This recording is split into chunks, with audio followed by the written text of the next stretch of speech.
All right, today we're jumping into something called strategic metacognition. I know it's a mouthful, but it's better known as level 2 thinking. And trust me, this isn't just about being book smart, it's about understanding the real game happening underneath every single human interaction. Just think about it for a second. You know, that moment you just snap in traffic, or when you feel that wave of defensiveness in a meeting, do you ever feel like your emotions are the ones driving the car and you're just along for the ride? Look, if that feels familiar, you are definitely not alone. That state of reacting instantly, without a filter, that's what we call level 1 thinking. It's kind of our default setting, right? Feel something and then immediately react. It's fast, sure, but it also leaves us pretty powerless. And this right here lays it out perfectly. On one side, you've got the autopilot, just pure gut reaction. But on the other side, you've got the strategist. Now, this person doesn't just feel an emotion. They actually observe themselves feeling it.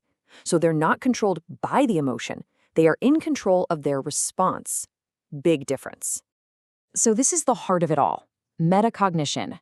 It's that mental step back that lets you analyze your own thought process while it's happening. It's the ability to see the patterns, the hidden motives, and all the unsaid rules that are operating just beneath the surface of any conversation. Probably the best way to picture this is to imagine you have a pair of psychological X-ray glasses. Seriously, imagine being able to see right past the words people are saying and understand the real emotional drivers behind them. That is the superpower that level 2 thinking gives you for navigating the social world. Okay, so how do we actually get these X-ray glasses? Well, it all starts with the first, most fundamental skill, emotional labeling. Let's break down exactly how this works. Before you can even begin to understand anybody else, you have to get a handle on the one person you're with 24/7, yourself. Level 2 thinking, every single time, begins with some pretty radical self-awareness. So here's the two-step process, and it's crucial. First, when you feel a really strong emotion, don't just get swept away by it. You have to stop and ask, why? Is this anger really about what's happening right now, or is it because my ego feels a little bruised? Once you can do that for yourself, you unlock this amazing ability to look outward and do it for other people. You start to see that the person who's acting all aggressive and loud might actually be operating from a place of fear. This is such a powerful, powerful idea. The second you can put a precise name to what you're feeling, like, okay, this isn't anger, this is embarrassment, you suddenly gain control over it. And yeah, that's the flip side, isn't it? Those unnamed, unexamined emotions, those are the ones that hijack our behavior. They're like the puppet masters pulling the strings. But by simply giving them a label, you cut those strings. You take your control back. So once you've started to get a handle on your own internal world, you can move on to the next level. This is the second, more advanced skill, strategic observation. This is where you really start to see the whole chessboard. Now, this takes something we can call split awareness. It's like having two channels running in your brain at the same time.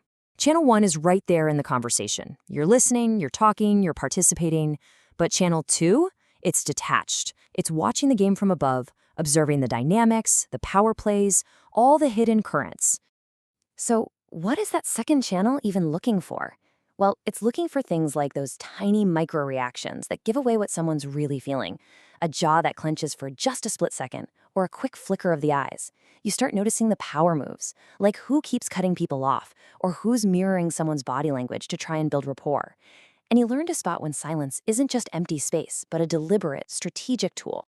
To make this super clear, let's just grab one of those from the list, strategic silence, and see how a level 1 and a level 2 thinker would handle it completely differently. So imagine this. Someone asks you a really tough question in a negotiation and then just stares at you. Total silence. Now, the level 1 response is pure panic. You feel that awkward, uncomfortable pressure, and you just start rambling, giving away information, anything to fill the void. But the level 2 response? You see the move for exactly what it is. It's a trap. You recognize the tactic, and you just calmly hold the silence right back at them, turning the pressure around. You see, when you start to combine these two skills, emotional labeling and strategic observation, something fundamental really starts to shift. You literally change your position on the board. And let's be really clear about something. The goal here isn't to become some kind of master manipulator. It's actually about defense. It's about recognizing when these psychological tools are being used on you by people who want to control the situation. It's about being able to neutralize those moves. It's really a form of psychological self-protection. This quote just says it all, doesn't it? A pawn on a chessboard only moves forward, just reacting to what other pieces do.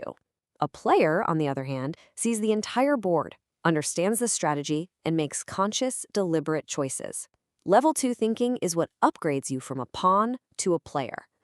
So as we start to wrap this up, I want to leave you with one final, and I think crucial thought to take with you. Next time you're in a meeting or a negotiation or even just a casual conversation, ask yourself this. Are you the one on autopilot being watched and subtly guided by others? Or are you the one with the X-ray glasses on, consciously navigating that social chessboard? The choice really is yours.